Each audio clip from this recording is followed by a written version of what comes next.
Oke, silakan Pamangku. Nggih, Om Swastiastu. Nggih, Om Awigana-mastu, Namo Sidam, Om Tanme Manah Shiwa Sankhalpamastu. Semoga sehat rahayu, ya segala halangan terhindarkan dan semoga pikiran yang suci senantiasa melingkupi kehidupan kita. Bapak Ibu sareng sami berjumpa kembali dalam diskusi rutin kita, diskusi mingguan kita.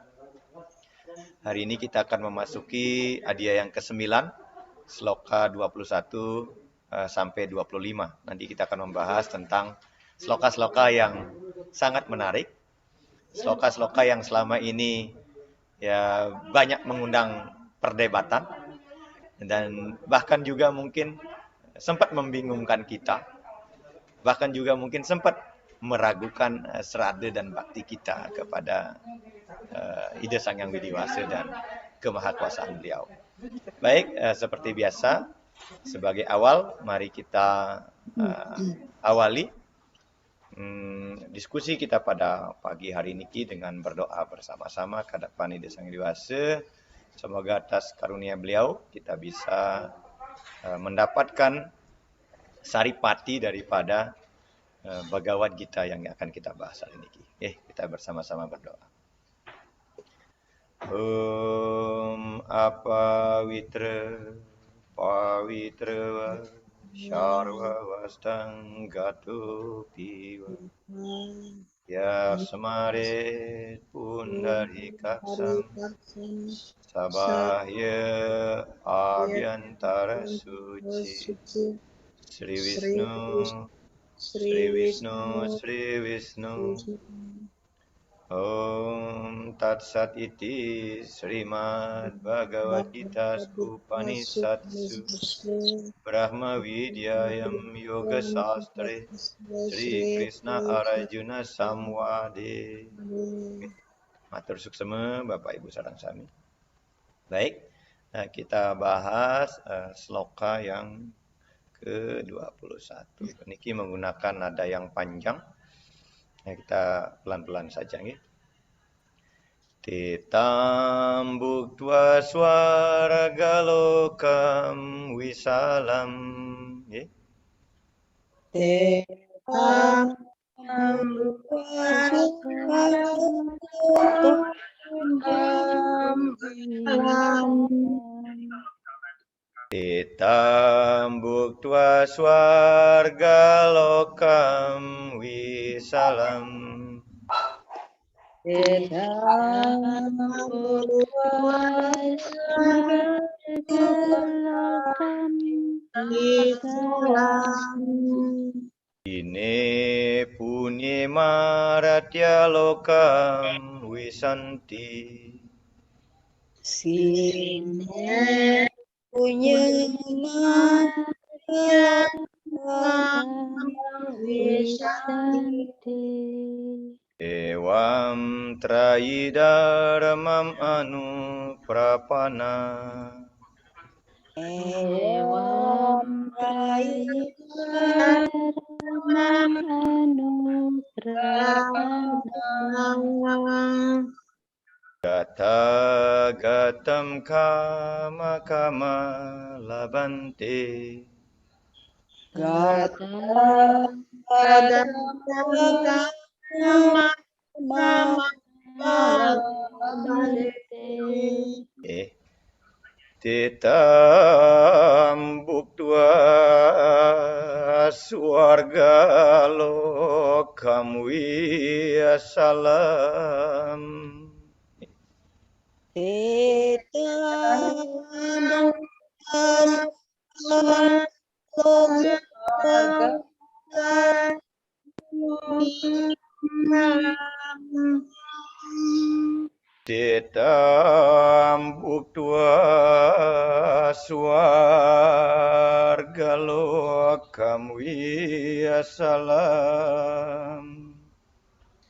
Titam bhuktva swargalokam wisalam. Kesine punye martya lokam wiyasanti.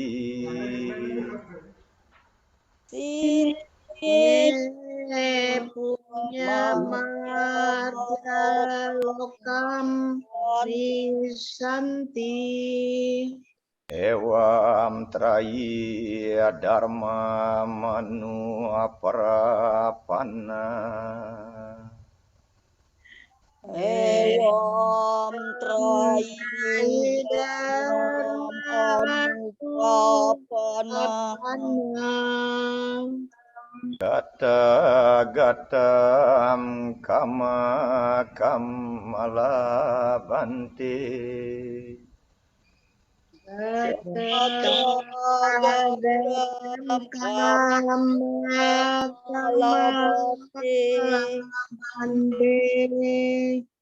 Setelah dapat menikmati dunia yang luas dari sorga itu, saat pahala baik mereka habis, maka mereka memasuki kembali dunia kematian ini atau dunia fana ini. Jadi sesuai dengan ajaran yang termaktub di dalam 3 kitab suci, Rig, Sama, dan Yajurveda, dan keinginan akan kenikmatannya, mereka mendapatkan yang tidak abadi, yang dikenal dengan hukum kelahiran dan kematian. Jadi Bapak Ibu sareng sami, sloka niki mulai menjelaskan tentang pahala dari karma-karma yang kita lakukan.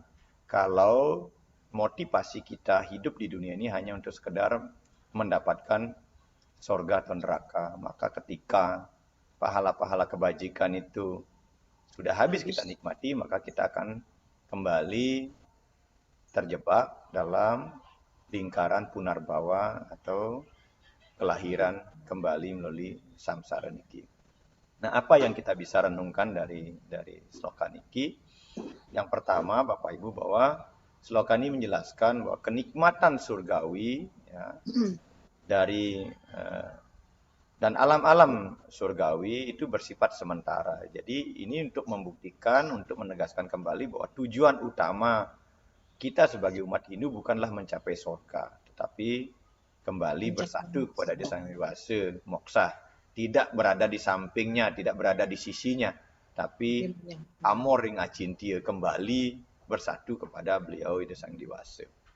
Nah, setelah orang-orang yang layak berada di sana, ya, telah memenuhi, telah menikmati kesenangan surgawi dan menghabiskan pahala mereka.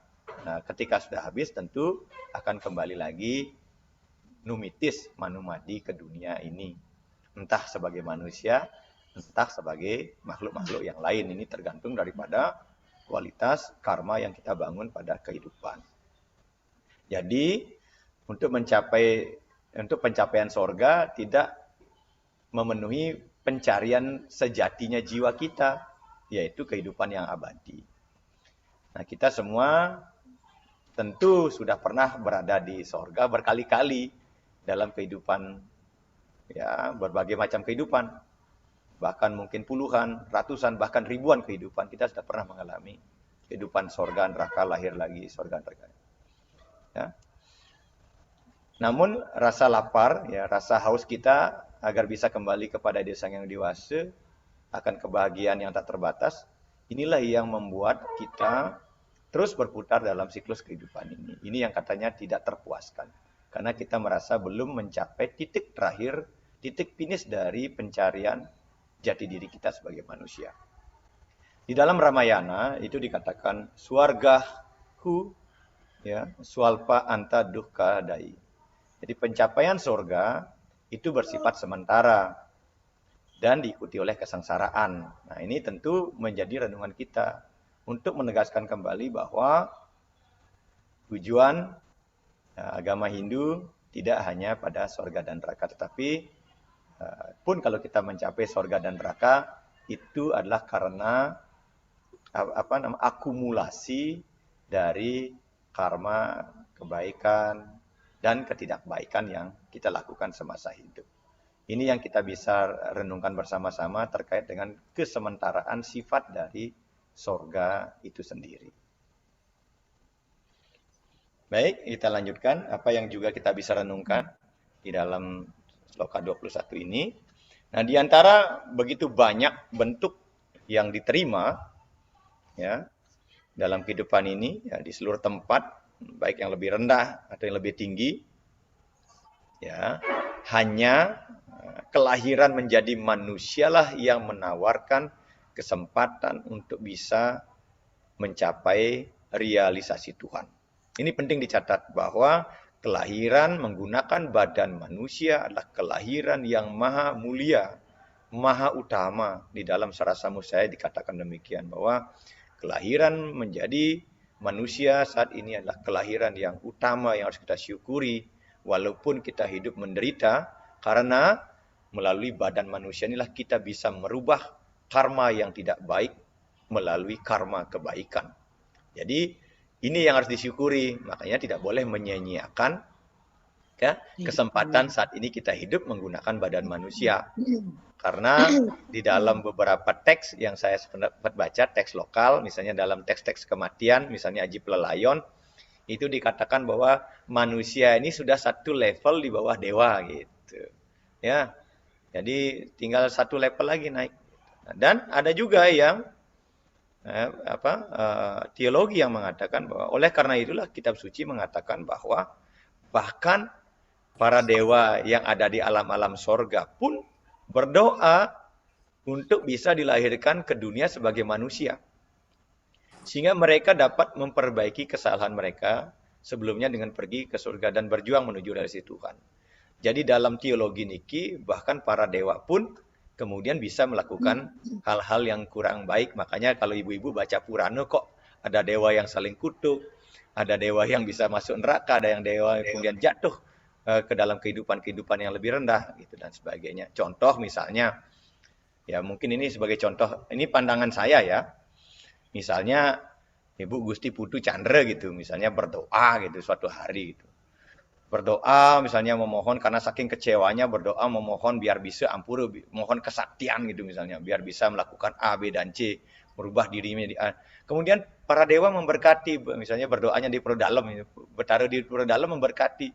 Nah padahal sebenarnya berkat itu bisa saja mencelakakan orang itu, mencelakakan orang lain. Nah inilah kemudian anugerah yang para dewa berikan kepada kita juga menyebabkan para dewa terdegradasi karena memberikan anugerah kepada orang yang misalnya kurang tepat.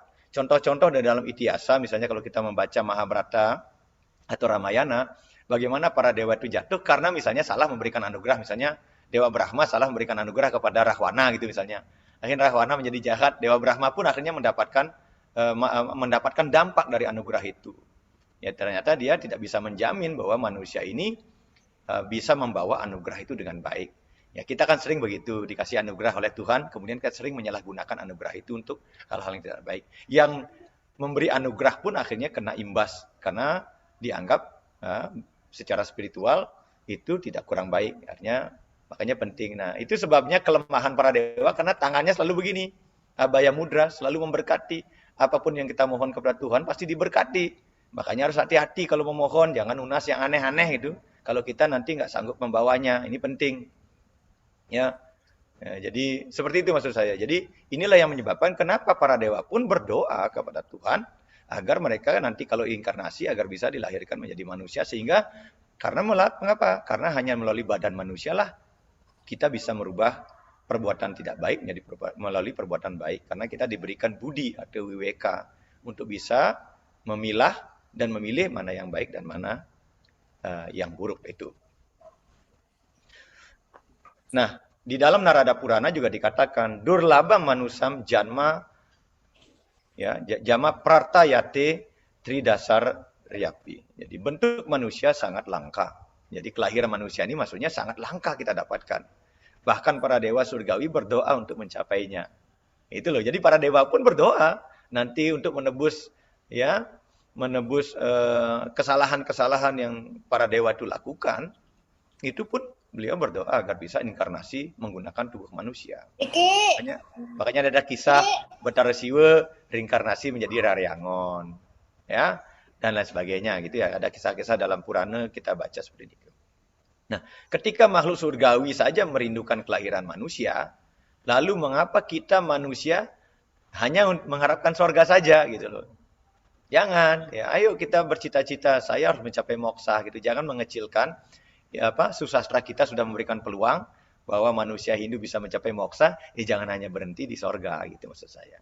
Sorga itu saya katakan pada pertemuan yang lalu hanya terminal transit kehidupan kita.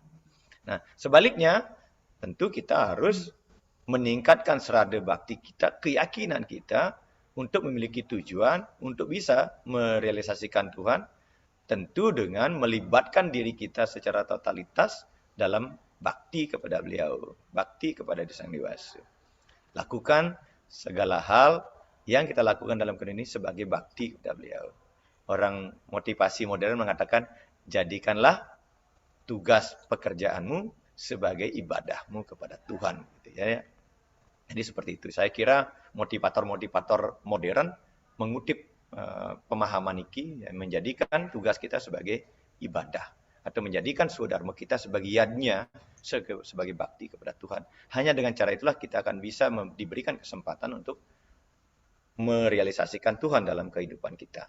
Itu yang kira nih ke renungan yang kita bisa dapatkan dari Sloka 21 niki. Nggih, kita bisa lanjutkan Tu Haji.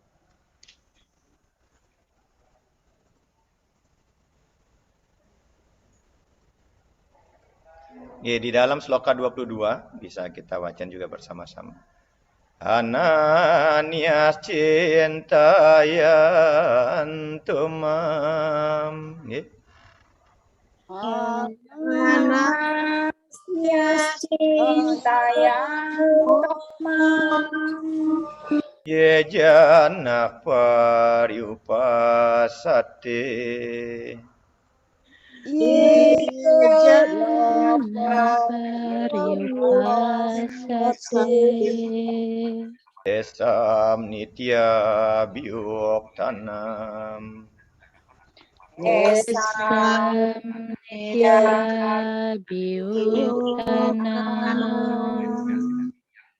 Yoga ksemam wahamyaham.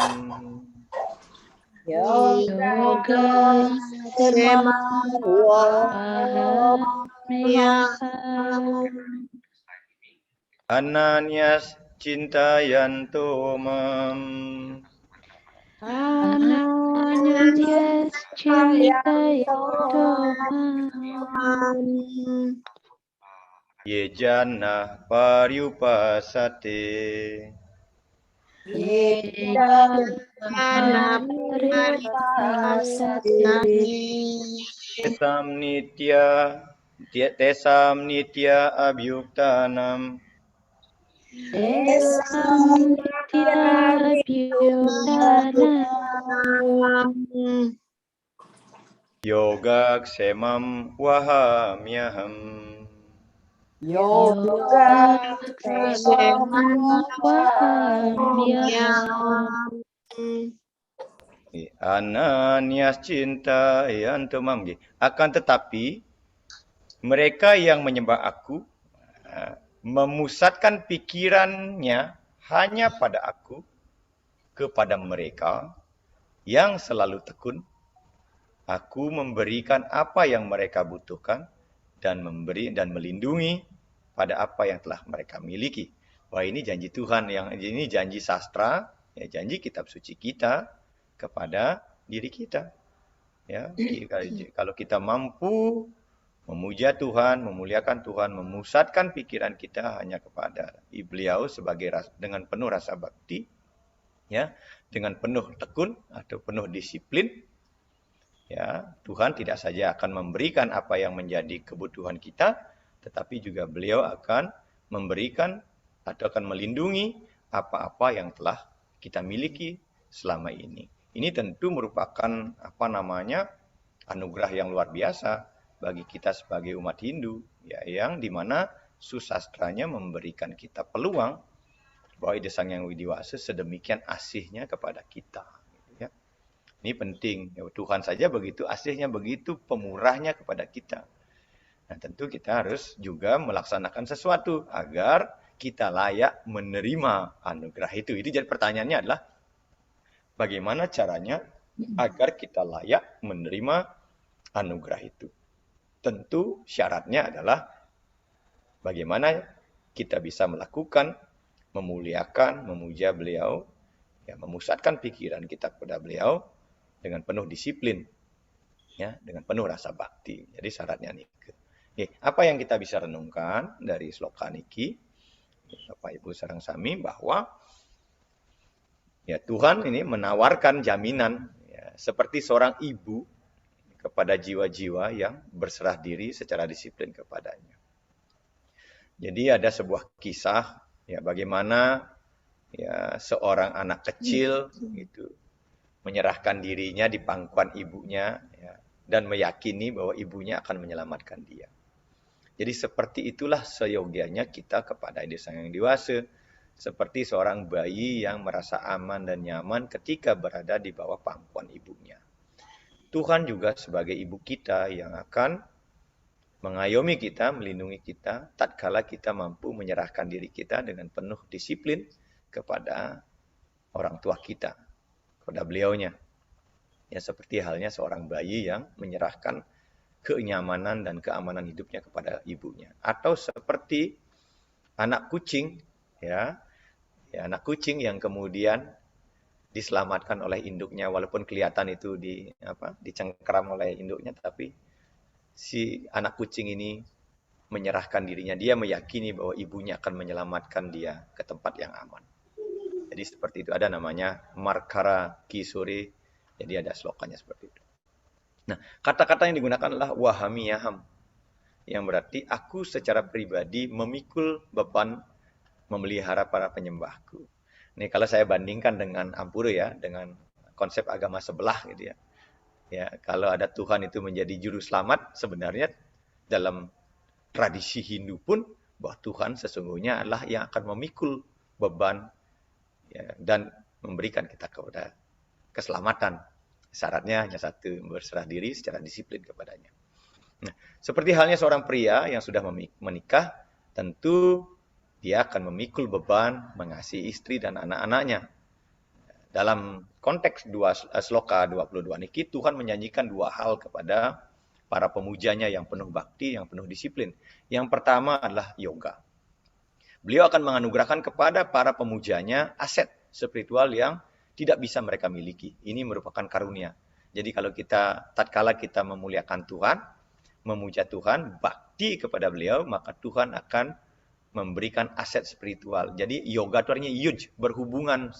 Jadi pada saat itulah kita akan bisa berhubungan, ya, dengan penuh intim, dengan penuh harmoni kepada Tuhan. Karena yoga artinya yuj, artinya berhubungan secara harmoni dengan sesuatu yang lebih mulia, yaitu Tuhan sendiri. Yang kedua, Tuhan akan menganugerahkan kesema, yaitu melindungi aset spiritual yang telah kita miliki. Ya misalnya kalau hari ini misalnya Tuaji Dewa, ya, metaki-taki gitu ya. Ya munuh-munuh orang Bali bilang, mengumpulkan sedikit demi sedikit karma-karma kebajikan, tabungan-tabungan kebajikan, dan kita lakukan itu sebagai pemujaan, sebagai bakti kita pada Tuhan, maka aset itu akan dilindungi. Makanya apa yang kita lakukan hari ini akan kita bawa pada kehidupan yang akan datang. Makanya saya pernah katakan, mau kehidupan seperti apa yang kita dapatkan di masa depan tergantung dari apa-apa yang kita lakukan hari ini. Berarti apa yang kita lakukan hari ini adalah aset, ya, adalah tabungan yang nantinya inilah yang akan dilindungi oleh Tuhan. Ya. Nah, ketika kita mempersembahkan diri kita penuh bakti kepada Tuhan, ya, ma mekam haranam muraja, ya, ma mekam, Tuhan, ku persembahkan hidup ini kepadamu yang maha pelindung, gitu ya. Ma mekam haranam muraja, Tuhan, aku berserah diri kepada Engkau yang maha pelindung. Nah, pada saat itulah kemudian Tuhan akan menganugerahkan, ya, anugerahnya yang lengkap. Dan beliaulah yang akan bertanggung jawab penuh terhadap keselamatan kehidupan kita. Dengan melindungi apa yang kita miliki dan menyediakan apa yang kurang kita miliki. Dan saya kira inilah yang kemudian perlu kita proyeksikan dalam kesempatan ini. Agar kita benar-benar, ya, memiliki kelayakan, ya, kecukupan, kecukupan dan kesiapan untuk menerima anugerah itu. Saya kira niki. Jadi Bapak Ibu sareng sami yang ada di ruangan ini tentu adalah orang-orang yang luar biasa ya, yang sudah mendedikasikan hidupnya di jalan Dharma dengan berbagai warna dharmanya gitu ya, dengan berbagai macam profesinya. Melalui jalur sebagai ibu rumah tangga, melalui jalur sebagai Sri Empu, ngempu cucu, itu maksudnya Sri Empu di ngempu cucu. Ya. Yes. Sebagai pengajar, sebagai guru, sebagai pegawai, sebagai banker, sebagai penyuluh, sebagai apa saja. Kalau jalan itu kita gunakan sebagai bakti, ya, saya yakin jalan itulah yang akan membebaskan kita. Jadi jangan pernah berpikir untuk mencapai Tuhan harus hanya dengan meditasi, beryoga, bertapa. Tidak. Jadi kita bisa mencapai puncak gunung itu dari berbagai arah. Nah, arah ini adalah warna asrama dharma kita. Apakah kita jadi ibu rumah tangga, jadi pejabat, dan lain sebagainya. Jalan itulah yang akan bisa memuliakan diri kita. Asal kita lakukan itu dengan penuh mamekam haranam muraja. Tuhan, aku berlindung, aku berserah kepada Engkau yang Maha Pelindung. Saya kira ini renungan yang di sloka 22. Kita lanjutkan Tuh Haji. Di sloka yang kedua, nah ini mulai agak nanti sloka 23, 24 nih adalah sloka yang sering memblanderkan pemikiran kita gitu ya. Nanti kita pelan-pelan membahasnya. Ya pianya dewata bakta. Nggih.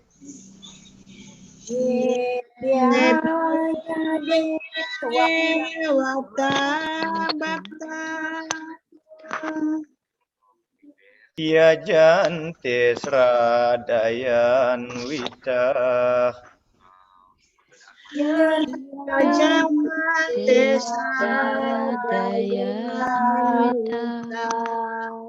Ya pimame wa kaunteya.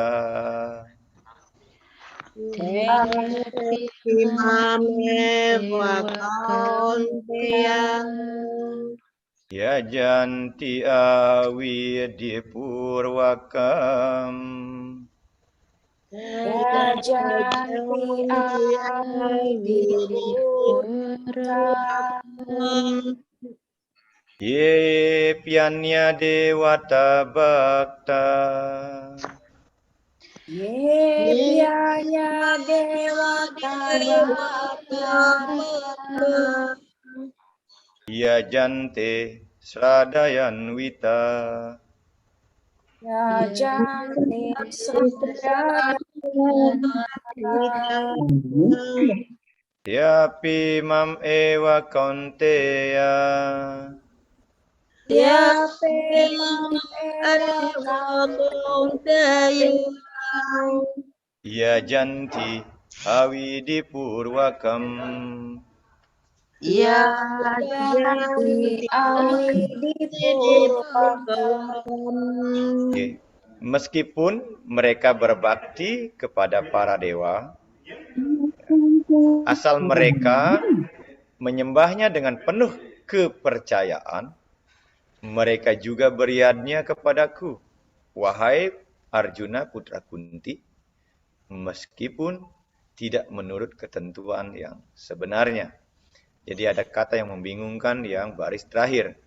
Meskipun tidak menurut ketentuan yang sebenarnya. Apa yang dimaksudkan dengan itu? Jadi walaupun kita ya ini untuk membuktikan bahwa kita tidak ada yang salah ketika kita memuja Tuhan, memuja para dewa, tidak ada yang salah. Tetapi diperlukan kehati-hatian ketika memuja para dewa, memuja beliau melalui para dewa itu. Karena para dewa itu beliau memiliki berkat yang luar biasa gitu loh. Hati-hati memohon karena Tuhan para dewa itu selalu begini, selalu memberkati apapun yang menjadi permohonan pemujanya. Gitu. Ini harus kehati-hatiannya. Makanya nanti kalau berdoa, lungsur sane becik-becik mantan gitu. Jangan ngelungsur sane tidak mampu kita pahami gitu ya. Ya seperti Drupadi itu kan. Memohon kepada Tuhan, Tuhan berikan aku suami yang baik hati, yang gagah perkasa, yang tampan, yang dermawan, yang bijaksana. Nggak ada dalam satu pribadi. Muncullah panca pendawa, limung lah kurenan gitu. Nah, ini kan repot kita. Ya, nah, itu maksudnya. Nah, jadi harus hati-hatilah nanti. Samian itu berat juga mikulnya. Nah, ini perlu hati-hati. Jadi terutama ibu-ibu ya. Saya juga nih hati-hati berdoa, berjanji. Sapate namanya dalam beribadah. Atau orang Bali bilang mesesangi gitu ya. Tuh betare. Oh, yang pianak tiang lulus, tiang ngaturang kebo mau tanduk emas no. Wah, coba bayangin mau kebo tanduk emas itu. Ya, misalnya terus hati-hati ya. Jadi saya kira hal yang seperti itu jangan terlalu banyak kita lakukan. Baik Bapak Ibu sareng sami, apa yang kita bisa diskusikan dengan sloka 23 niki. Nah, tentu setelah menggambarkan posisi mereka yang menyembah Tuhan yang Maha Kuasa, saat ini kemudian Krishna menjelaskan situasi mereka yang menyembah para dewa. Tidak salah menyembah para dewa karena menyembah para dewa sesungguhnya juga adalah memuja Tuhan. Itu loh, karena para dewa pun sesungguhnya adalah merupakan percikan atau sinar suci dari ide Sang Yang Diwasa. Makanya dewa itu dari kata div, yang artinya sinar suci dari Tuhan itu sendiri. Tentu karena beliau sinar suci, tentu ada sumbernya sinar. Sumbernya sinar itulah Tuhan. Itu. Para dewa inilah hanya sebagai sinar suci Tuhan itu sendiri. Jadi mereka juga diberkahi dengan keyakinan. Dan permohonan mereka dijawab oleh para dewa. Jadi kalau kita memuja para dewa, tidak ada yang salah. Boleh dan sah. Ya. Dan dengan memuja para dewa, kita akan diberikan keyakinan yang luar biasa. Kita meyakini para dewa itu maha pemurah, maha bijaksana, dan lain sebagainya. Makanya saya justru agak sering mendengar akhirnya, wih, Betara di pura itu bares gitu. Oh, saya pernah dengar juga katanya ada Betara yang bares. Emang ada Betara yang pelit? Ya, saya bingung juga gitu kalau ada Betara katanya yang bares. Ya, saya dulu pernah mendengar ketika saya masih di Jakarta, wah, Betara di Gunung Salak bares gitu. Saya bingung juga gitu. Ada Betara bares, berarti ada Betara yang pelit juga gitu ya. Ya. Nanti saya tanya Bu Gusti Ayu Laksmi lah, memang benar ada Betara bares dan Betara pelit gitu. Ya Bu Ayu ya. Beliau di Gianyar, nanti kita tanya gitu. Jadi mereka juga menyembah kemahakuasaan Tuhan. Mengapa? Karena memuja para dewa juga sesungguhnya kita sedang memuja kemahakuasaan Tuhan. Meskipun secara tidak langsung. Jadi kita memuja sinar beliau. Dan tentu juga akan sampai kepada Tuhan Yang Maha Esa. Jadi jangan pernah berkecil hati. Nanti kalau didengar, di luar kita ada mendengar, wah, ngapain memuja para dewa? Ngapain memuja betara-betari? Langsung saja kepada Tuhan gitu. Ya, biar langsung sampai gitu ya. Ini sudah kita bahas minggu yang lalu. Walaupun Bu Gusti Putu Chandra ya kenal sama Pak Presiden gitu. Tapi ternyata untuk nyari KTP Pak Presiden nggak bisa ngasih. Pak Presiden bilang udah datang dulu ke RT dan RW katanya. Nanti Pak Presiden mengeluarkan KTP-nya lewat Dinas Dukcapil. Itu juga negara gitu. Tapi Presiden memberikannya lewat Dukcapil, tidak langsung Presiden yang memberikan. Begitu juga, jadi jangan pernah merasa kecil, berkecil hati. Wah, di Hindu banyak para dewa. Ya, Tuhannya banyak gitu. Ya biarin aja, itu urusan mereka, bukan urusan kita. Ayo kita yakini. Ya itu masalah mereka, bukan masalah kita. Jadi jangan merasa berkecil hati ketika ada yang berseloroh. Wah, Hindu memuja banyak dewa, banyak Tuhan, Tuhannya banyak. Gitu. Ya biarin aja. Ya, kalau di agama lain mungkin ada beberapa nama-nama Tuhan, kita ada ribuan, biarin aja. Itu masalah mereka, bukan masalah kita. Karena kita memuja beliau, tetap akan kembali kepada Tuhan. Yang kira niku yang harus direnungkan. Nggih. Durus, Ji, lanjutkan. Ya. Om Swastiastu, jero mangku ampura. Durus, Ibu, nggih. Niki terlambat, ya ampun, yang lupa. Terlambat niki ampura. Terus minggu kemarin dia kan nggak bisa ikut niki bab berapa dan sloka berapa yang sekarang? Bab 9, sloka 21 sampai 25, Bu. Rencananya kita bahas. Ini sudah masuk ke tadi sloka bab 9 sloka 23, Bu. Oke, enten. Nggih. Nggih. Bab 9 sloka 23 yang tadi, Bu, nggih. Nggih. Kan kenapa, Ibu? Nggih. Sami-sami, Ibu. Baik, Bapak Ibu, kita bahas sloka yang ke-24. Nah, ini yang juga akan memberikan kita pemahaman baru terhadap pemujaan kita. Aham hisarwai ya jenanam. Nggih. Aham hisarwaya janam Bokta cha Prabu ewacha. Bokta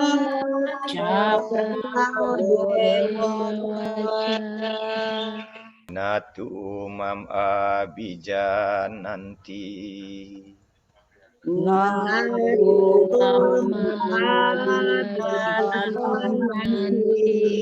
Atwe natas ciawan tite.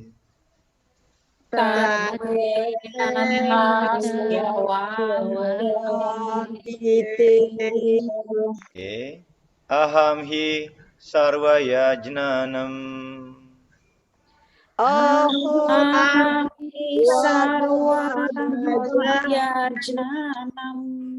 Bokta cha Prabu ewacha.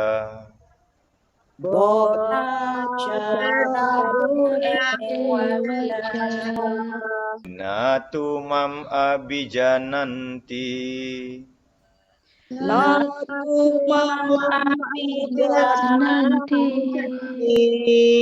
Tatwe natas ciawan tite.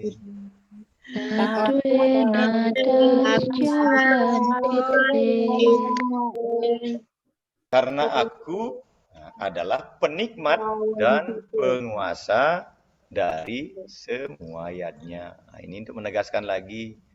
Jadi tidak perlu bingung-bingung, tidak perlu merasa berkecil hati, tidak perlu khawatir kalau kita memuja beliau melalui para dewa. Karena sesungguhnya semuanya itu kembali kepada Tuhan. Mengapa? Karena Tuhan penikmat dan penguasa dari yadnya. Akan tetapi orang-orang ini tidak mengetahui aku dalam alamku yang sebenarnya. Maka dari itu mereka gagal dalam tujuan. Nah ini juga penting. Jangan kemudian ya kita tidak mengetahui bahwa sesungguhnya div itu, sinar itu ada sumbernya. Jadi jangan hanya terpesona dengan sinarnya tanpa mengetahui sumbernya. Dan ini sebenarnya sistem pemujaan kita di Hindu Nusantara sudah bisa membantah sloka niki. Bagaimana leluhur kita di Nusantara mendesain ya, sebuah sistem pemujaan agar orang tidak terjebak pada kelupaan ini, yaitu hanya kepincut dengan sinarnya, kemudian melupakan asalnya. Nah, dalam kehidupan nyata kita juga sering begitu. Ya, kita hanya terpesona dengan tampilan luarnya tanpa mengetahui sejati yang di dalam. Gitu ya. Kita melihat seseorang itu pasti karena tampilannya. Ya. Kita selalu bilang, ya mungkin kita bisa secara sederhana berpikiran setiap orang yang ngandong kampil, bawa karung, bawa besi, pasti pemulung.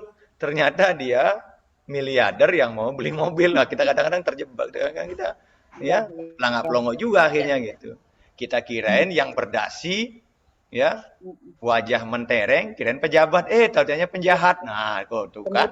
Nah, gitu. Jadi kan susah sekarang. Jadi kita sering sekali terkelabui oleh tampilan luar, oleh div itu, oleh sinar itu, tanpa mengetahui inti atau sumbernya. Ini yang sering terjadi pada diri kita. Itu makanya sloka ini mengingatkan, jangan sampai kita melupakan sumbernya, tetapi kita hanya terpesona dengan yang tampil di luar. Itu maksudnya. Baik, Bapak Ibu, apa yang kita bisa renungkan dari sloka 24 niki? Ya, sloka niki menjelaskan bahwa para dewa juga memiliki kekuatan Tuhan Yang Maha Esa. Ya, para dewa itu memiliki kekuatan Tuhan Yang Maha Esa. Dan memiliki kemampuan untuk memberikan warunugraha seperti yang dikehendaki pemujanya. Nah, ini saya katakan di awal tadi bahwa para dewa itu akan memberkati apapun yang dimohonkan oleh pemujanya. Ya, makanya saya sering katakan bahwa itu sebabnya gambaran para dewa tangannya selalu banyakkan abaya mudra begini. Gitu. Nah, mereka yang mempersembahkan seluruh pemujaannya kepada Tuhan, ya, karena Tuhan itu adalah penikmat dan penguasa semuanya, dan ketika pengabdian mereka mencapai tahap kesempurnaan, mereka melampaui dunia manusia dan menuju kediamannya yang abadi. Nah, ini penting, ya. Ini penting kita renungkan. Apakah kemudian pemujaan yang kita lakukan sudah kita proyeksikan kepada diri yang dewasa melalui para dewa itu atau tidak? Gitu. Makanya nanti saya kasih tipsnya bagaimana caranya menjembatani agar saya juga memuja Tuhan, tetapi melalui para dewa, melalui betara, melalui leluhur. Ya. Namun orang-orang yang belum mengetahui kebenaran ini dan juga keesaan Tuhan yang sebenarnya, mereka akan gagal dalam tujuan hidupnya. Jadi kalau kita tidak tahu sumbernya, tidak tahu mana yang sumber dan mana yang tidak sumber, kita akan dibingungkan dan lain sebagainya. Makanya contoh misalnya, ada yang berseloroh, ngapain sih umat Hindu menyembah pohon gitu. Kalau kita tidak tahu ya sumber literaturnya mengapa umat Hindu ngatur orang Banten di pohon, gitu. Nanti kita akan menerima, benar ya umat Hindu nyembah pohon, padahal sebenarnya pohon itu hanya media, tapi sumbernya adalah tetap ide Sang Yang Widiwasa. Mengapa? Karena Tuhan juga bersemayam di dalam pohon itu yang kita kenal sebagai Stawanam. Itu. Jadi jangan salah. Jadi bukan kita menyembah pohonnya, tapi kita memuja Tuhan, ya, memuja kekuatan Tuhan melalui sangkara, melalui para dewa yang menguasai tumbuh-tumbuhan itu. Jadi bukan kita menyembah pohonnya, tapi kita menggunakan tumbuhan itu sebagai sangkara yang memberikan kita kehidupan, memberikan kita oksigen. Itu yang kita hargai. Jadi bukan pohonnya yang kita sembah, tetapi pohon itu hanya simbol, hanya media. Gitu. Itu maksudnya. Jadi kita tidak akan pernah melupakan esensinya. Baik, yang kira niku. Baik, Bapak Ibu, sloka yang ke-25 niki sloka yang sering banyak mengecoh kita semua. Ya. Oke, ini kita perlu bahas bersama-sama. Yanti dewa wrata dewan. Yanti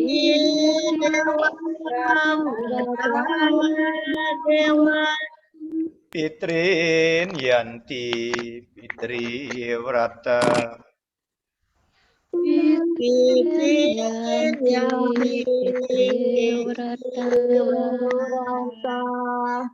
Bhutani yanti bhuteja.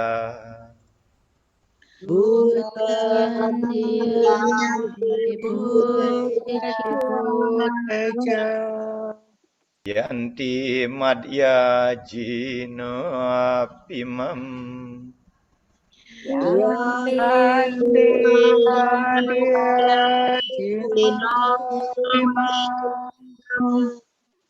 Yanti dewa wrata dewan.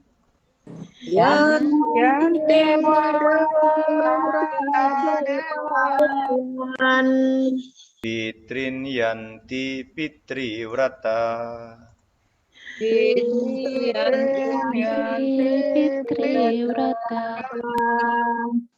Bhutani yanti bhuteja.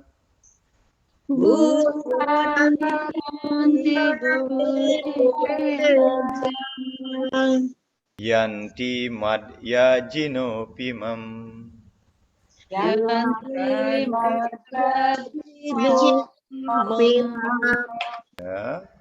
penyembah para dewa akan pergi ke para dewa. Penyembah leluhur akan pergi ke leluhur. Pembuat yadnya pada Buddha pergi pada Buddha. Dan mereka yang beriadnya kepadaku akan datang padaku. Bapak Ibu sareng sami, sloka ini sering sekali dijadikan senjata ya oleh mereka yang punya niat tertentu untuk mengaburkan keyakinan dalam Hindu. Gitu. Apalagi kita sebagai Hindu kan yadnya jangkep nih. Buddha yadnya kita lakukan. Manusia yadnya kita lakukan. Pitra yadnya kita lakukan. Dewa yadnya kita lakukan.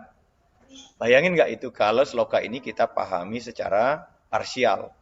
Secara sepihak. Tanpa memahami esensi yang ingin disampaikan oleh sloka niki. Maka kita akan terjebak. Seolah-olah bahwa kita tidak akan pernah bisa mencapai Tuhan. Karena ya selama ini seolah-olah bahwa kita tidak pernah memuja Tuhan. Karena Selama ini kita memuja apa? Memuja dewa-dewa, memuja leluhur, memuja Buddha. Wah, kalau begitu ngapain memuja dewa? Toh juga saya akan kembalinya ke dewa. Kalau saya memuja leluhur, nanti saya kembali kepada alam leluhur. Nanti kalau saya Buddha-yannya, saya akan kembali kepada Buddha. Nggak usahlah memuja itu, cukup saja langsung directly kepada Tuhan saja. Gitu. Akhirnya kita apa yang terjadi? Akhirnya kita melupakan leluhur kita, melupakan alam yang telah memberikan kita hidup. Ya, melupakan para dewa yang telah memberikan kita perlindungan melalui alam semesta ini.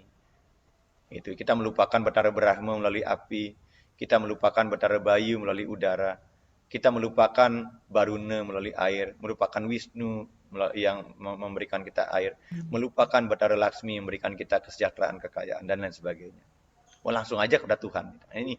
Lalu konsep Tuhan yang seperti apa yang dimaksudkan dalam sloka niki? Nah, itu yang perlu kita pahami. Biar nggak kita nanti gagal paham memahami sloka niki secara parsial, secara setengah-setengah. Baik Bapak Ibu, apa yang kita bisa renungkan dari sloka 25 niki yang kadang-kadang ya di luar sana kita sering dengar gitu ya. Jadi sloka niki menjelaskan implikasi dari memuja entitas yang berbeda dengan mengungkapkan berbagai tujuan yang dicapai. Ya, bahwa kalau kita hanya berhenti ya kepada leluhur, yaitu kita akan hanya mengungkapkan perbedaan entitas, mengungkapkan berbagai tujuan yang ingin dicapai. Jadi fokus maksudnya. Kalau kita misalnya pitrayannya memuja leluhur, berarti kita fokus kita kepada leluhur itu.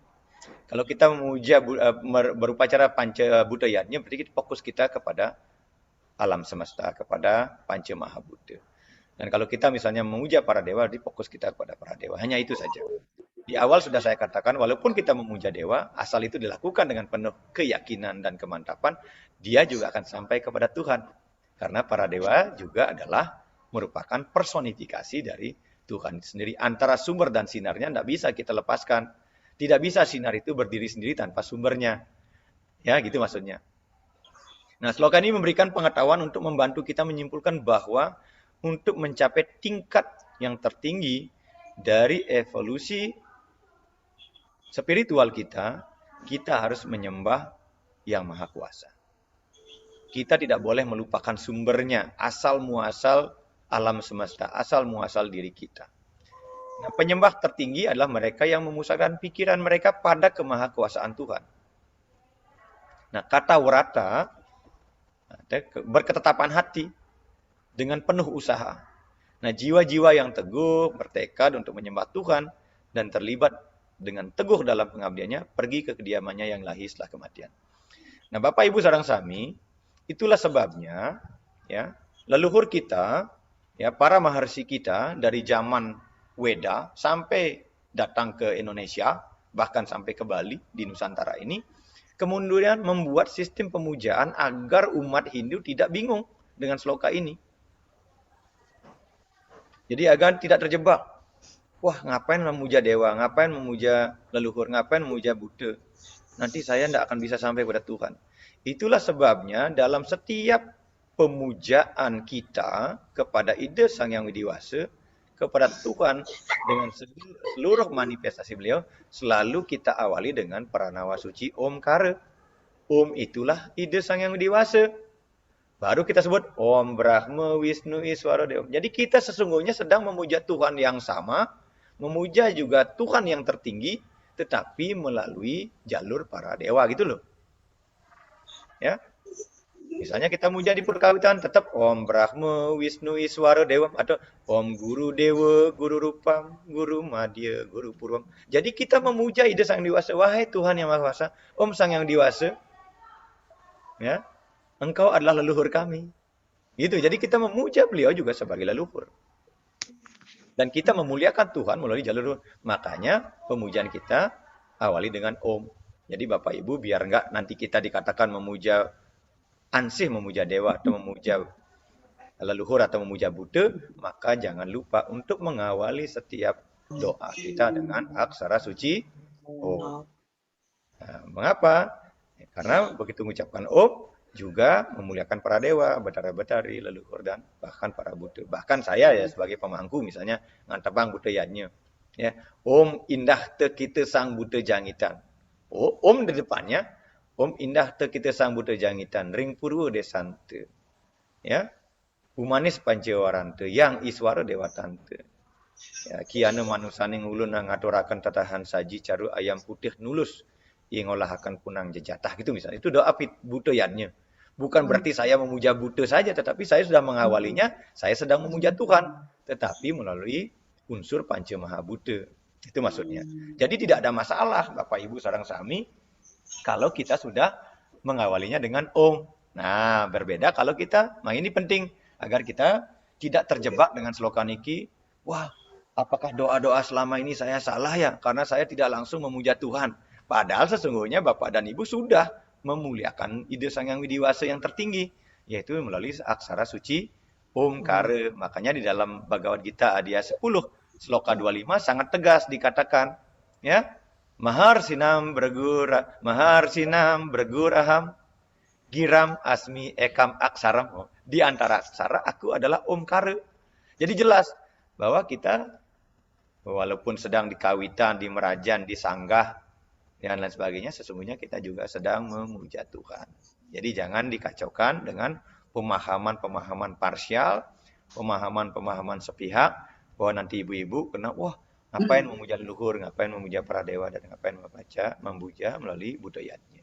Itu maksudnya seperti ini, biar kita tidak memiliki pemahaman yang sepihak terhadap sloka 25 ini. Walaupun mungkin ya di luar mungkin masih banyak orang yang mengatakan bahwa sloka ini menegaskan bahwa tidak ada gunanya memuja para dewa, tidak ada gunanya memuja leluhur, tidak ada gunanya melaksanakan upacara budayanya, karena tidak akan pernah bisa sampai ke Tuhan. Tetapi leluhur kita tidak sebodoh itu. Leluhur kita jauh lebih cerdas dari apa yang kita pikirkan, yaitu dengan mengajak kita untuk memuja Tuhan melalui pranawa suci Omkara. Jadi Bapak Ibu sareng sami, terakhir saya ingin menyampaikan ini, renungan saya tahun 2012. Lama sekali. Ya, saya coba cari-cari, ternyata saya punya screenshotnya. Ini tahun 2012. Ya.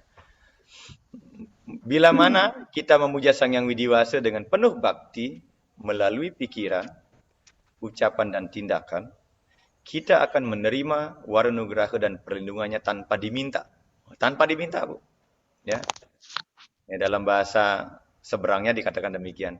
When we are devoted to the God in touch, word and deed, shall receive His protection without of our asking. Jadi tanpa kita minta pun Tuhan akan memberikan perlindungan kepada kita. Tidak perlu lunas lagi. Ratu Betara Pengkiang kini tidak perlu. Begitu kita memuja beliau ya, dengan penuh bakti, dengan penuh ketulusan, dari pikiran, ucapan dan tindakan, kita akan menerima waranugrahanya dan tanpa kita minta sekalipun. Jadi untuk membuktikan bahwa sloka yang kita bahas hari ini 21 sampai 25 bahwa ide Sang Hyang Widiwasa yang kita yakini selama inilah beliau yang maha pengasih, maha penyayang, maha pelindung untuk kita semuanya. Itu yang kira nike yang dapat yang sampaikan. Tentu selanjutnya sampun wenten panglingsir sareng sami ya kita diskusi bersama-sama. Ini selanjutnya yang demikian sebagai quote terakhir yang serahkan kepada Haji Theodorus Haji. Oke, Susma Pak Mangku, silakan Bapak Ibu yang ingin bertanya, tapi jangan lupa sebelumnya untuk mengisi link absen dan juga jika ingin melihat-lihat rekaman video sudah lengkap ada di YouTube, diklik saja. Silakan Bapak Ibu yang ingin bertanya karena lumayan banyak ilmu yang kita dapatkan, terutama yang cukup kontroversi. Ada 9 sloka 25 mungkin sering sekali kita temukan di lapangan pembahasan-pembahasan yang sehingga mungkin sampai sekarang malah perdebatannya sehingga mungkin ada dikotomi juga di antara kita semuanya terkait hal itu. Silakan Bapak Ibu yang ingin bertanya, silakan.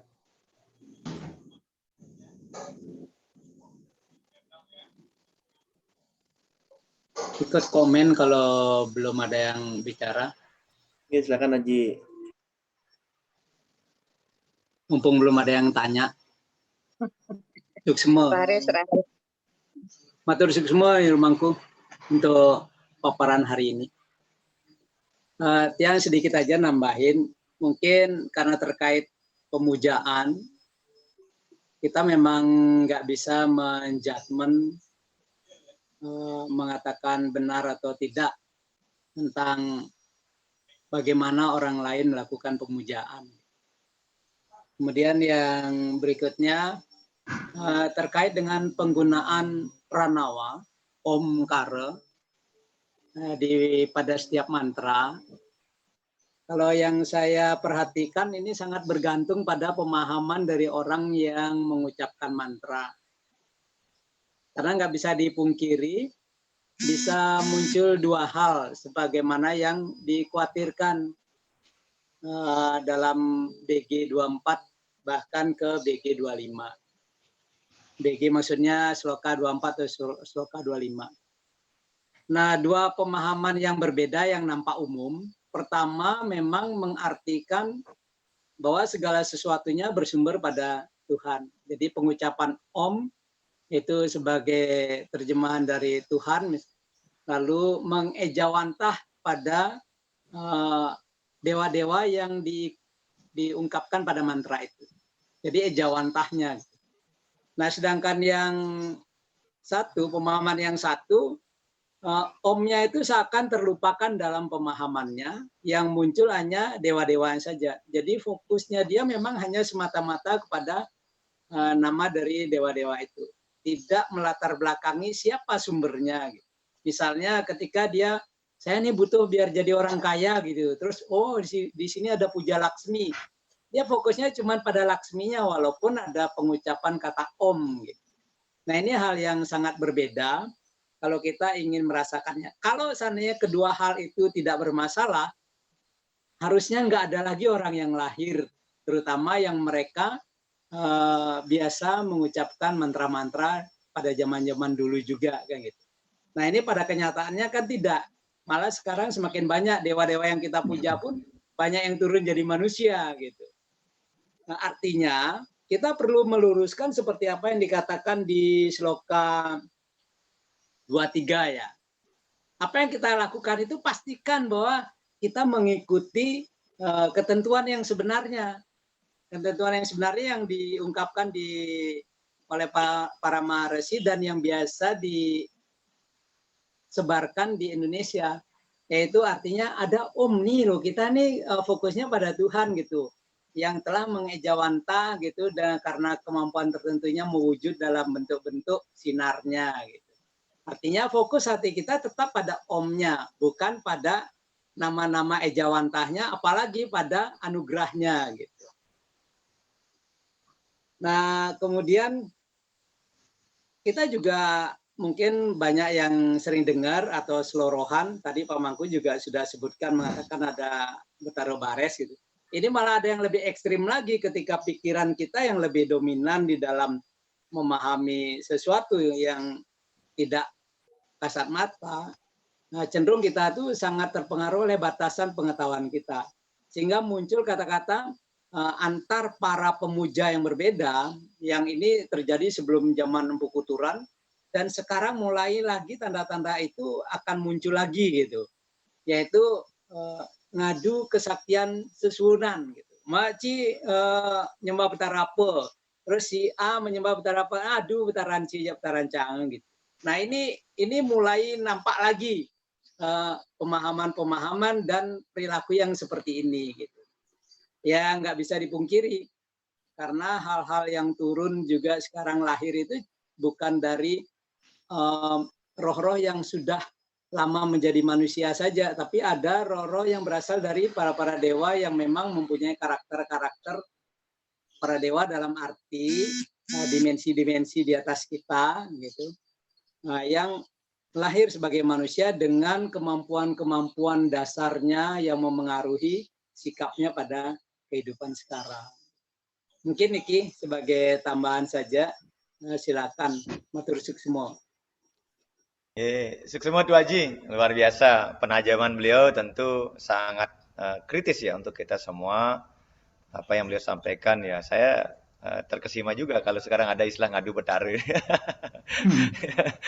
Ya, ini fenomena ya Tuh Haji ya, tentu perlu kita sikapi ya, bahwa dalam kita nggak perlulah ya, terlalu terlibat terlalu dalam terhadap hal seperti itu, karena kita nggak pernah paham apa yang diinginkan. Tapi yang penting apa yang disampaikan oleh Tuan Haji Dewa untuk menegaskan bahwa fokus perhatian kita ketika kita berdoa memuja Tuhan adalah pada pranawanya, pada omnya. Jadi bukan kepada nama-nama dewanya, tetapi dan bahkan jangan sampai hanya kepada anugerahnya saja.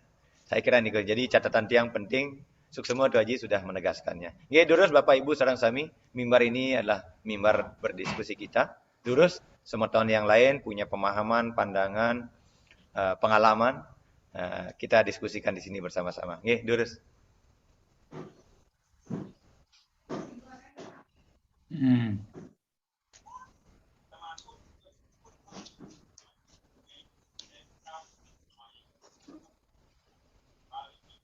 Mana Niki? Sementara yang lain?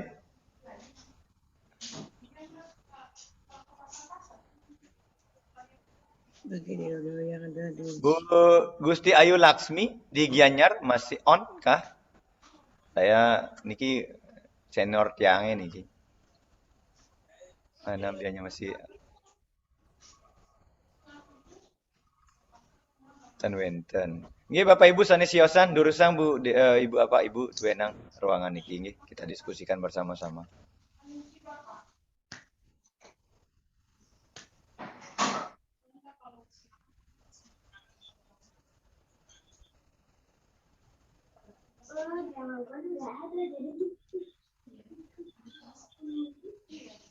Tan wenten niki Tuan Haji.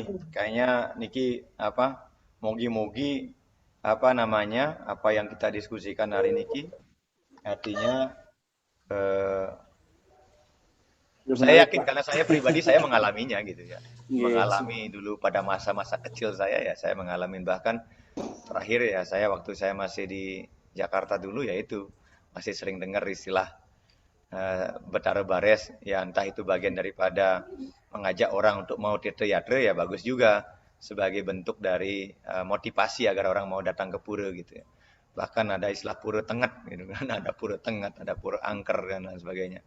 Nah, saya kira ini terminologi-terminologi yang kita perlu juga diskusikan. Tuan Haji Dewa, durus Tuan Haji Dewa. Haji Dewa kan pasti durus Haji. Yang belakangan ini juga masih dengar gitu. Bahkan di lingkungan yang dekat gitu. Masih mengatakan bahwa Haji Dewa di sini orang Betaronya bares gitu, mau minta apa gitu. Ya, yang gimana caranya ngomentarin kalau ketika ada orang yang berkata demikian, seorang pemangku lagi gitu. Nah, artinya kalau kita bantah itu kan bukan membantu, membuat pemangkunya jadi nggak punya keyakinan kan itu. Jadi biarlah keyakinan itu tumbuh dengan tanpa gangguan sampai dia memang menyadari sendiri apa yang seharusnya, apa yang perlu disesuaikan dalam dirinya sehingga bisa menjadi benar sesuai dengan ketentuan yang dikehendaki oleh Yang Widi. Nah, pemikiran-pemikiran kita memang nggak bisa dipungkiri masih dipengaruhi sebatas pengetahuan yang kita miliki. Sehingga orang dulu itu memang nggak salah kalau ngomong belajar yang banyak biar banyak tahu gitu, sebenarnya untuk membantu pikiran kita tuh mengarah pada hal yang benarnya, bukan malah terecoki gitu. Oke, durus. Ada yang mau bertanya? Silakan.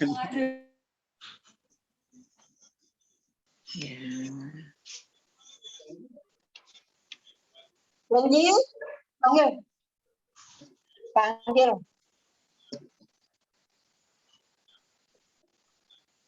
Silakan Bapak Ibu.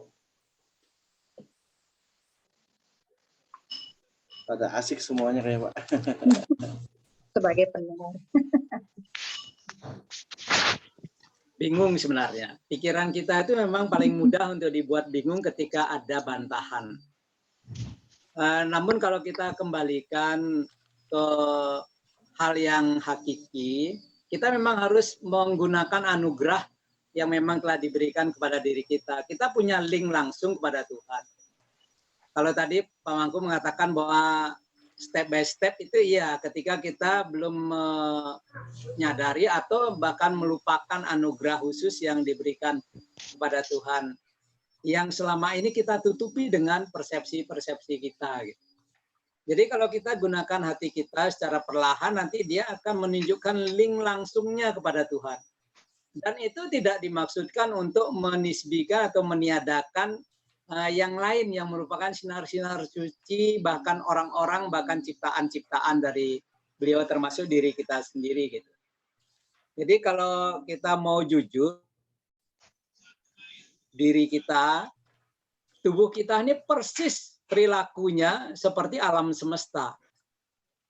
Nah, pikiran kita yang menunggangi tubuh kita itu bisa memberikan apa saja dan juga akan direspon seperti apa yang kita pikirkan gitu. Nah, tubuh kita ini kan juga merupakan ciptaan dari Tuhan dan merupakan panjangan tangan juga dari Tuhan, merupakan kasih sayangnya, wujud kasih sayang Tuhan itu tubuh kita. Tapi kita yang makainya ini loh.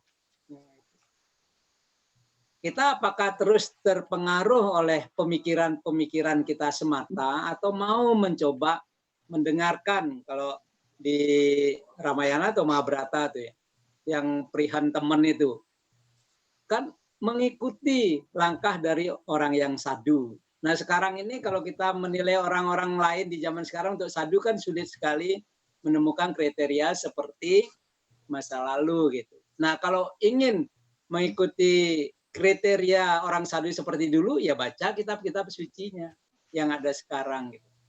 Tapi kalau kita juga mau mencoba di dunia sekarang ini, ada kriteria orang sadu yang mungkin tidak seperti yang dulu, tetapi linknya bisa langsung pada Tuhan. Nampaknya kita nggak perlu persoalkan apa perilaku mereka dalam kehidupan sehari-hari, tapi bagaimana mereka bisa memberikan atau mengingatkan kita tentang link langsung yang sudah ada dalam diri kita. Nah, ini juga soal pemahaman. Matur suksmo. Semua Tu Haji, Tiang kira ini menjadi lebih menarik ya dari apa yang Tu Haji sampaikan. Jadi saya jadi teringat dengan satu kisah ya kecil ya Tu Haji. Jadi ada kita sebagai orang tua gitu kan, sering sekali karena rasa sayang kita kepada anak, jadi kita sering membawa gagapan lah istilahnya, oleh-oleh lah kepada anak kita gitu ya. Pergi dari mana kita bawa oleh-oleh, entah permen, dari yang kecil lah, ada permen, entah sampai mungkin yang bahkan kadang-kadang anak itu mungkin nggak perlu ya, kita bawakan oleh-olehnya agar untuk membuat menyenangkan hati anak-anak kita. Tapi apa yang terjadi kemudian ternyata anak-anak kita ini suatu saat yang diingat tuh bukan bapak atau ibunya, tapi oleh-olehnya gitu.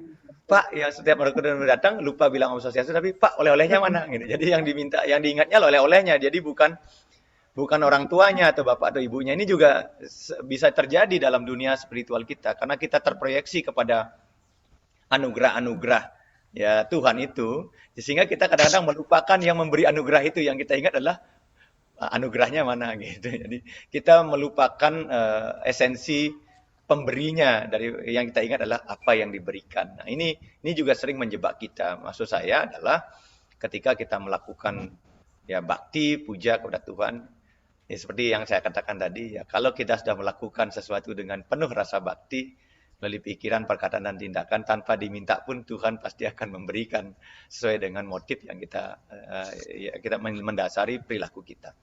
Jadi jangan sampai kemudian, jadi tanpa meminta pun Tuhan akan memberikan gitu ya.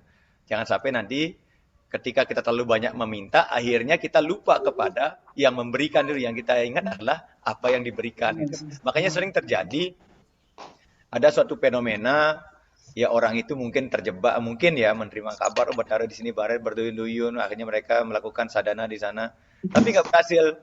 Ya kemudian akhirnya menjadi kecewa. Weh, sudah mengatur orang ini, ngatur orang itu, tapi kok nggak berhasil. Nah, ini juga akan menjadi presiden negatif.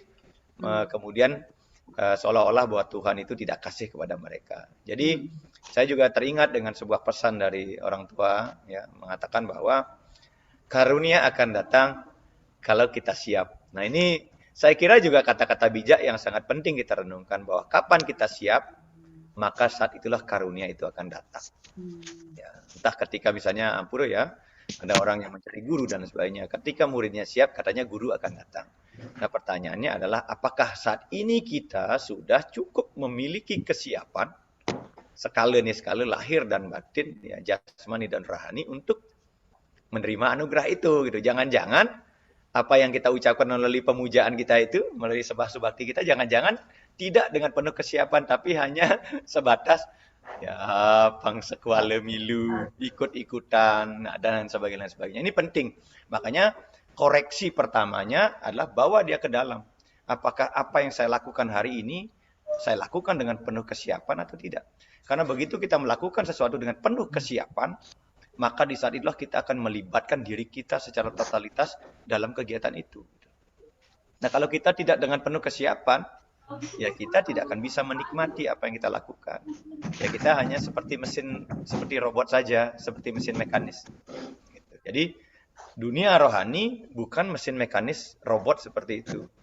Ya, dunia rohani adalah dunia di mana kita melakukan itu dengan penuh kesiapan, dengan penuh keterlibatan diri secara totalitas. Nah, ini yang saya kira apa yang disampaikan Haji Dewo itu, dia hanya menajamkan kembali apa yang dia sampaikan. Oke, Bapak Ibu, Durus, saya ngomong berdua nih, jadi nggak seru jadi dialog ini. Durus, Bu Niang Lingsir, Bu Kensi di Bogor, Durus Ibu. Sebagai pendengar nonton. Nih, Dadong Kensi di Bogor. Nah, beliau niki sudah sepuh tapi semangatnya luar biasa sekali. Tapi belum mengerti apa-apa. Pendengar manten dong. Nanti kalau mendengar kata Bhagavad Gita di ayat terakhir katanya, ya mereka yang mendengar separuh saja katanya percakapan ini dengan penuh bakti, dia juga akan diberikan anugerah yang tertinggi, yang termulia dalam hidupnya. Gitu Bu Kensi. Nanti kita akan ketemu nanti di bab 18 loka itu. Durus Haji Dewa Ganapati mungkin bisa cerita nih karena beliau mau Dharma Santi nih. Bisa cerita nggak Ji? Gimana kira-kira itu? Berapa itu Bu Gusti Putu Chandra? Silakan Ibu. Oh, Durus Bu Gusti. Durus. Tangan. Durus Bu. Nah, Swastiastu. Swastiastu Bu. Ya. Bagi jiwa-jiwa yang berada di surga yang ingin memperbaiki diri untuk bisa moksa, lalu dia pasti akan menitis. Lalu apakah dia akan mencari keluarga mana yang dia akan datangi? Mungkin keluarga yang lebih baik atau asal saja gitu. Suksema ini pertanyaannya menarik sekali. Sebenarnya sepintas minggu yang lalu yang pernah sampaikan. Jadi orang yang mau numitis atau inkarnasi itu dia akan membawa karma wasana namanya ya, membawa file-file karma kehidupannya. Nah, kualitas file karma-karma ini juga nanti akan mencari badan yang sesuai dengan karma wasananya. Jadi, saya contohkan sekali niki nggih Bu nggih. Kalau pohon kelapa bibitnya, kalau dia kita tanam di daerah tinggi seperti di Kintamani, mungkin tumbuh, tapi hidupnya meranggas. Jadi karena apa? Karena badan medianya nggak pas, nggak sesuai gitu. Bisa dia tumbuh, bisa, tapi ngereres gitu, nggak bisa berbuah, ya dan sebagainya. Janurnya kaku dengklek, nggak bisa kita pakai apa-apa. Tetapi kalau bibit kelapa ini kita tanam di pesisir, nah, maka kelapa itu akan bisa tumbuh subur, berdaun lebat dan berbuahnya juga bagus. Karena alamnya bagus. Jadi kalau kita bandingkan dengan inkarnasi juga demikian. Kualitas karma wasananya misalnya kualitas karma wasana yang tipe A gitu misalnya Bu ya, atau tipenya A. Maka dia akan mencari badan dengan kualitas yang tipenya A. Jadi sehingga dia antara karma wasana sebagai rohnya dan badan ini juga ngeklik dia, maka terjadilah ya keseimbangan dalam hidupnya. Gitu. Tetapi, Ibu ya, saya juga meyakini bahwa reinkarnasi itu memang lebih mudah terjadi karena ada hubungan genital, karena ada hubungan darah, ya, ada hubungan DNA dalam dunia modern. Tetapi secara rohani, reinkarnasi itu melampaui batasan peradaban, ya, melampaui batasan negara, melampaui batasan keluarga. Dia bisa lahir di mana saja, kapan saja, dengan badan apa saja. Tergantung dari kualifikasi karma-karma yang dilakukan oleh yang hidup itu. Jadi ini penting Ibu. Jadi kita pahami apakah nanti kita reinkarnasi menggunakan badan manusia? Bisa jadi, bisa tidak. Apa kita akan lahir di lingkungan keluarga sendiri? Bisa ya, bisa tidak. Ini tergantung daripada, dan itu tetap menjadi rahasia kehidupan.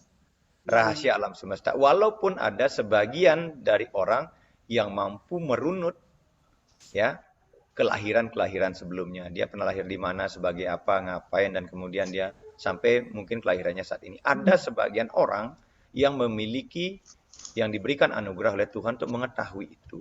Tetapi secara umum sebagian dari kita ini sesungguhnya adalah orang pelupa. Jangankan kehidupan masa lalu, Bu. Nah, ini baru lewat kan Bu sapin gitu. Yang baru lewat aja barusan kita lupa gitu. Yang kita ingat itu kan yang memang benar-benar merasuk di dalam sistem kerja diri kita, baru kita ingat. Ya. Yang jangankan yang kehidupan yang sebelumnya, yang baru lewat tadi aja sudah kita insapin gitu. Ya, itulah.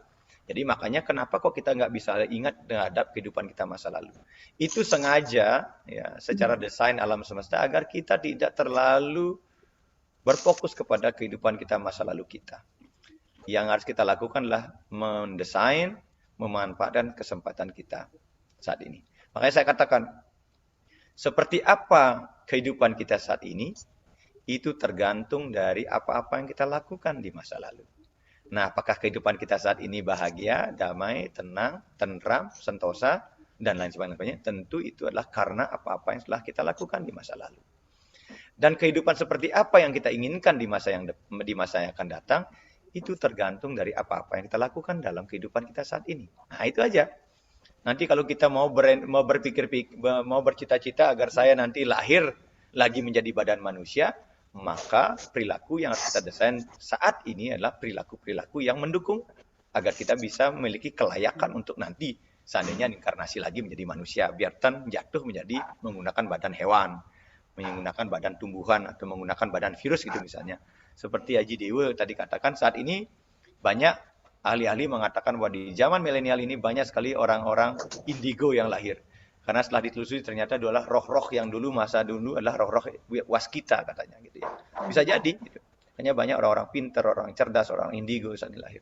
Tapi tidak juga banyak juga orang-orang yang saat ini lahirnya juga ya lahir dengan sifat karakter yang keras, yang beringas, yang provokatif, yang suka bikin onar gitu. Jangan-jangan itu kelahiran Buddha Kala gitu ya. Yang dulu mungkin ayam dijadikan caru, sekarang lahir jadi manusia beringas juga gitu ya. Akhirnya ya lahirlah manusia-manusia yang ya provokatif, ya suka bikin onar dan sebagainya. Jadi kita nggak pernah tahu. Yang pasti, jadi inkarnasi itu akan mencari badan yang sesuai dengan karma wasananya. Di mana tempatnya, di keluarga mana, dengan badan apa, dan kapan itu tetap menjadi rahasia semesta. Nah, ya kalau kita memiliki pengetahuan, memiliki waranugraha dari desa yang dewasa, ya ada beberapa orang yang memiliki pengetahuan. Misalnya saya ketemu di Bali ya, ada beberapa sulinggih yang tahu. Ya dulu yang manumadi siapa. Nah ini utang piutangnya, orang Bali ada istilah mewacakan atau metubah dalam bahasa mungkin ya. Jadi dilihat file hidup masalahnya, namanya istilahnya sekarang ada istilah regresi Bu ya. Dibuka file kehidupan masa lalunya, apa yang dilakukan masa lalu, dan itu kemudian hutang-hutangnya dibayar pada saat kehidupan ini. Makanya istilah mebayuh oton atau metubah atau apalah namanya, meruat kalau dalam bahasa Jawa. Jadi untuk melunasi hutang-hutang karma masa lalu yang belum diselesaikan. Sehingga jalan hidupnya ke saat ini juga lebih ringan, lebih baik. Karena di masa lalu belum sempat membayar hutang-hutang itu. Tiang kira nih ke yang Ibu nggih. Jadi asteng karolah tubiang tiangnya Bu Gusti Ai Putu Chandra hari ini lahir cantik, lahir mawibau, metaksu gitu ya. Saya kira karma masa lalunya adalah karma masa lalu yang sangat bagus gitu. Tinggal sekarang apalagi mungkin istilahnya mendalami rohani, mendalami spiritual, saya memiliki keyakinan bahwa karma-karma baik itulah yang akan mengantarkan kita pada peningkatan kualitas kesadaran kehidupan kita. Yang kira nih ke ada satu hal yang terlewat Pak Mangku. Ya terus Haji. Ya, seperti yang kita yakini memang demikianlah bahwa karma wasana kita itu memang mempengaruhi apa kondisi kehidupan sekarang. ada satu hal yang juga perlu disadari atau cari tahu lah gitu.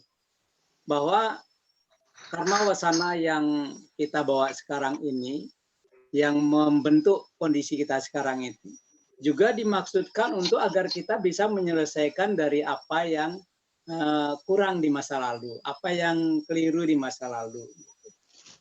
Bisa kita perbaiki sekarang gitu, bisa kita lakukan dengan modal yang kita punya dari karma wasana. Misalnya dia jadi orang yang bisu gitu. Ya dulu mungkin dengan banyaknya bicara dia bermasalah dengan kehidupannya. Diharapkan dia ketika bisu itu bisa fokus untuk menyelesaikan masalahnya sehingga bisa fokus pada Tuhan. Tapi kenyataannya memang kita lihat orang bisu sekarang juga bisa bercerita banyak. Kalau kita lihat di media sekarang gitu, dengan medsos bisa cerita, bisa lagi ngumpat-ngumpat gitu kan, bisa mencaci maki. Padahal dia nggak bisa ngomong sehari-harinya gitu. Nah ini karena kesadaran untuk menggunakan semua potensi dan kondisi yang dia dapatkan pada kehidupan sekarang ini belum mengarah kepada apa yang seharusnya dituju. Nah kenapa demikian? Karena kita semua lupa ketika jiwa kita tidak mengingat kembali apa yang terjadi sebelum kita lahir gitu. Kita lupa. Makanya kenapa sekarang ini lebih banyak orang mengatakan kembalilah ke diri sendiri, kembali ke jati diri itu bukan sesuatu yang ada di luar, tapi yang ada di dalam gitu. Jadi kalau secara umum jati diri ya jati diri bangsa, itu secara umum kita. Kita ini jati diri bangsa Indonesia itu seperti apa? Nah, lebih lagi ke dalam sampai ke pribadi, siapa jati diri pribadi kita. Nah, itu yang perlu dicari dengan memanfaatkan apa yang kita miliki sekarang, terutama waktu hidup gitu. Jadi waktu hidup kita ini mungkin tinggal sedikit nih. Kalau sini banyak yang sepuh-sepuh, kita nggak tahu apa benar yang sepuh itu nanti setahun atau 2 tahun akan meninggalkan kita gitu. Jangan-jangan malah beliau tuh bisa 40 tahun lagi masih hidup gitu. Sementara kita yang saya ini udah umur 60 ya. Maksudnya adik-adik yang umurnya kecil itu kan juga nggak bisa dijamin. Dia akan bisa panjang seperti kita yang sampai usia 60 ataupun yang lebih lagi. Artinya, apa potensi kita sekarang bagi orang-orang yang cerdas yang bisa mencari, mengetahui lebih awal, kemudian membantu orang-orang yang tidak cerdas untuk mengingat dirinya gitu, agar tahu sebenarnya apa sih skenario besar kita lahir sebagai manusia, bukan hanya menikmati karma wasana, tapi juga menggunakan potensinya untuk mengetahui apa yang harus diperbaiki. Nah, niki matur suksmo. Sukses Tu Haji. Jadi karena Tu Haji cerita gini, saya jadi ingat beberapa sloka di dalam Agastya Parva. Jadi ada sloka yang petikannya begini. Kalau ada hari ini orang yang tidak bisa mendengar, ya tuli ya, bongol, ya. Karena pada kehidupan masa lalunya, ketika ada orang yang mengabarkan tentang ajaran Dharma, dia lari. Tetapi ketika ada orang yang membicarakan tentang keburukan dan kejelekan, dia mendekat. Dia mendengarkan. Itu di dalam Agastya Parva loh. Ya. Demikian juga. Jadi Astungkara kalau hari ini kita belum bongol gitu ya. Ya mari kita gunakan pendengaran ini untuk mendengar yang baik-baik gitu. Jangan suka dengerin yang tidak baik gitu aja. Demikian juga kalau ada hari ini orang itu buta, tidak bisa melihat. Karena pada masa kehidupan yang sebelumnya, jadi ketika ada orang yang melakukan tindakan kebaikan, dia kemudian menghardiknya, mencaci makinya. Dan ketika ada orang yang melakukan tindakan kejahatan, dia kemudian bersorak-sorai terhadap kejadian itu. Ini juga penting. Itu dalam Agastya Parva. Nanti kalau Bapak Ibu punya bukunya, Agastya Parva itu jelas dikatakan. Termasuk para Sarati Banten dikatakan. Kalau ada saat ini orang buruk rupa, ya lahir buruk rupa. Karena pada masa lalu ketika dia membuat Banten, membuat upekara, dia lupa untuk mencuci bahan upekaranya. Makanya Ibu kalau bikin Banten, jangan lupa untuk cuci kelapa, telur, ya. Yang penting jangan jaja uli dan jaja gino cuci, nanti kelisut. Ya, busung, bunga, gitu ya, buah-buahan sebelum digunakan dicuci dengan bersih. Ya, agar kita nanti nggak buruk kita bakti tapi kita lupa untuk mempersembahkan dengan kebersihan. Ya, itu dijelaskan di dalam Agastya Parva ya. Saya kira itu menjadi penting juga. Nah, makanya saya setuju dengan Tu Haji. Ayolah Ya kita gunakan kesempatan yang semakin singkat ini untuk berlomba-lomba, berlomba-lomba menabung kebajikan sekecil apapun ya dalam kehidupan kita sehari-hari. Tidak perlu harus menjadi pertapa pergi ke tengah hutan, tidak perlu berpuasa lama-lama. Dari tindakan-tindakan kecil kita sehari-hari dalam keseharian. Yang kira nih ke, lurus Bapak Ibu sebentar yang lainnya.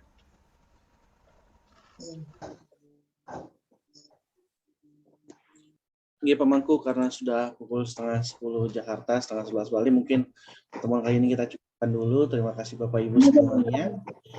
Kita ketemu lagi minggu depan untuk waktu dan jamnya nanti saya infokan di grup. Jangan lupa juga untuk mengisi link absen yang ada di kolom chat. Mungkin Pemangku ada Swastiastu, question? Dewa, Yeah. boleh nanya sebentar? Boleh Lurus, Komang, Bu Ayu. silakan Komang, Oke. silakan Komang. Laris. Boleh buat Komang spesial, Bu. Ampura jero mangku. Yang mau tanya, Ampura kalau ada salah-salah kata ya. Dan tadi kan dengar yang pembahasan tentang Betara Bares dan lain-lain. Yang jadi agak bingung karena biasanya Tiang tuh kalau di infoin ya, atau Tiang baca-baca juga di website gitu ya. Kayak Ibu Tiang kalau udah tuh kalau mau usahanya lancar, sembahyang ke Pura Melanting itu lunas sama Betara Melanting. Terus kayak kalau saya baca-baca kayak kemarin gitu ya, banyak juga yang ngasih tahu makanya lunas kalau jodoh itu jangan cuman mau yang baik aja gitu kan, dapatnya baik tapi yang lain-lain misalnya gitu harus lengkap. Tapi tadi Jero Mangku bilang kan kita kalau maunya yang bijaksana, yang baik, ganteng, dapatnya kayak Pandawa, dapat 5 gitu. Kan saya jadi khawatir kata, soalnya ada yang bilang kalau minta itu makannya yang lengkap, yang jelas, jangan cuma baik aja gitu. Saya jadi bingung tuh kalau tadi Jero Mangku bilang kayak gitu. Terus biasanya juga di infoinnya makannya lunasnya ke Betara Semararati, Betara Katiayani gitu. Fokus juga ke situ. Nah, itu gimana ya jadinya Jero Mangku ya baiknya. Oke, semua itu aja.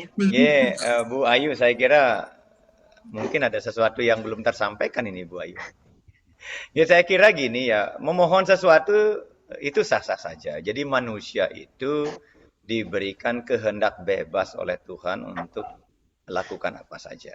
Itu dulu pertama. Jadi manusia itu dalam pandangan Hindu diberikan kehendak bebas untuk berpikir, berkata, dan berbuat apa saja. Kita punya kebebasan untuk melakukan itu.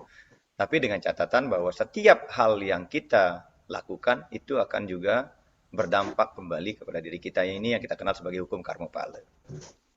Tentu memohon kekayaan tidak ada yang salah. Karena ada doanya ayur dehi, danam dehi, widyam dehi. Jadi tidak ada yang salah. Mohonlah kekayaan kepada Tuhan. Jadi saya kira nggak ada, karena Tuhan itu sumber kekayaan, Tuhan itu sumber umur, Tuhan itu sumber pengetahuan, Tuhan itu sumber segala-galanya.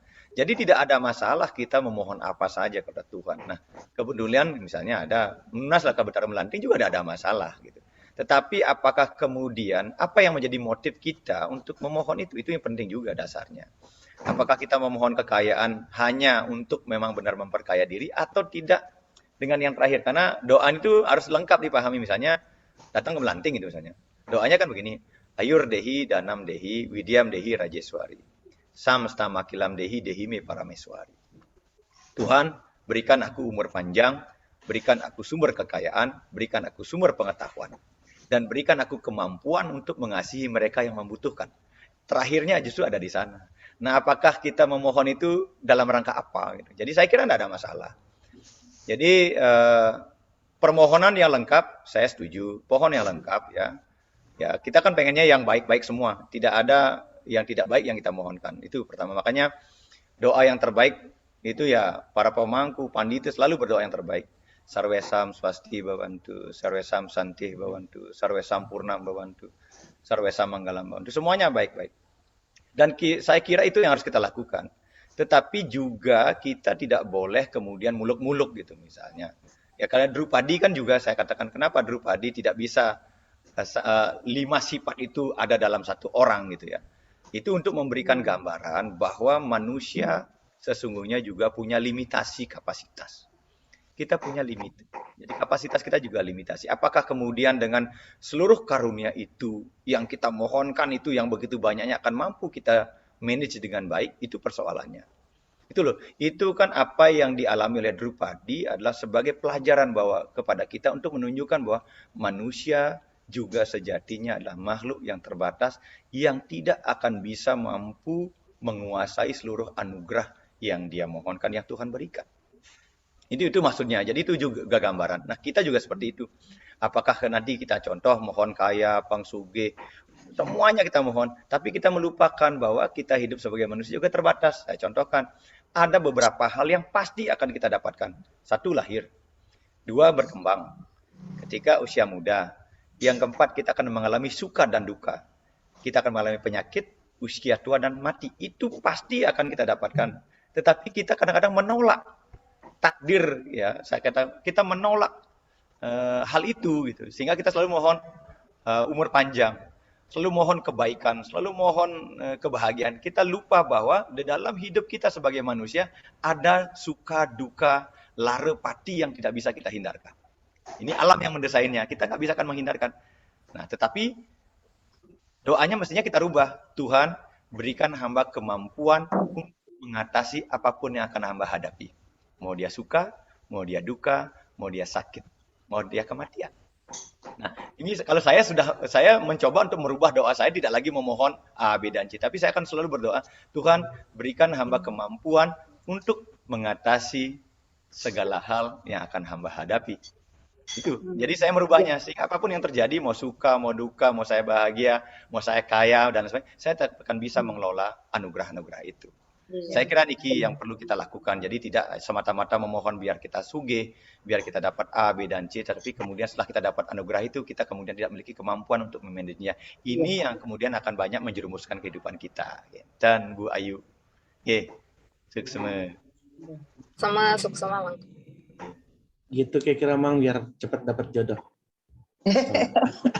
Iya, mudah-mudahan Tuhan ngasih jodoh yang terbaik. Ya, kalau untuk dapat jodoh ya saya sarankan jodoh itu di tangan pergaulan Bu Komang Ayu. Ya, tidak di tangan Tuhan. Jadi dengan siapapun Bu Komang selalu sering bergaul, jodoh itu ada di sekitar itu. Siap. Barangkali di sini juga ada bapak-bapak ibu yang punya anak cowok yang ini Komang cewek cager, rajin membanten, PNS, pejabat di kementerian, mungkin ada yang mau diperkenalkan, saya siap mencomblangkan. Cukup Dewa. Semoga Tuhan memberikan jodoh yang terbaik. Semoga Kasidan, Bu Ayu, ya profil semuanya. singkatnya di kementerian, juga jadi pejabat, sekarang tinggal di Tangerang. Gitu, tapi walaupun tinggal di Tangerang bisa membanten gitu lagi keramangnya, jago nari juga Bapak Ibu, silakan berminat bisa hubungi saya. Terima kasih. Ya, sekian Pak Mangku pertemuan hari ini. Pak Mangku ada closing statement Pak Mangku? Saya kira singkat saja. Jadi Bapak Ibu semuanya terima kasih sudah hadir di diskusi kita hari ini. Yang pasti bahwa sekecil apapun kesempatan yang kita miliki saat ini, mari kita gunakan sebaik-baiknya agar kesempatan itu meringankan langkah kita untuk menaiki tangga-tangga kesadaran kita. Sekecil apapun. Yang kira nike, matur suksema, salam rahayu semuanya. Tiang mohon izin juga karena tiang harus ke Besakih karena hari ini di Bandara yang Besakih masih 6 jadi tiang harus bertugas mereka. Suksema, Om Santi Om. Sukses Bapak Ibu semuanya.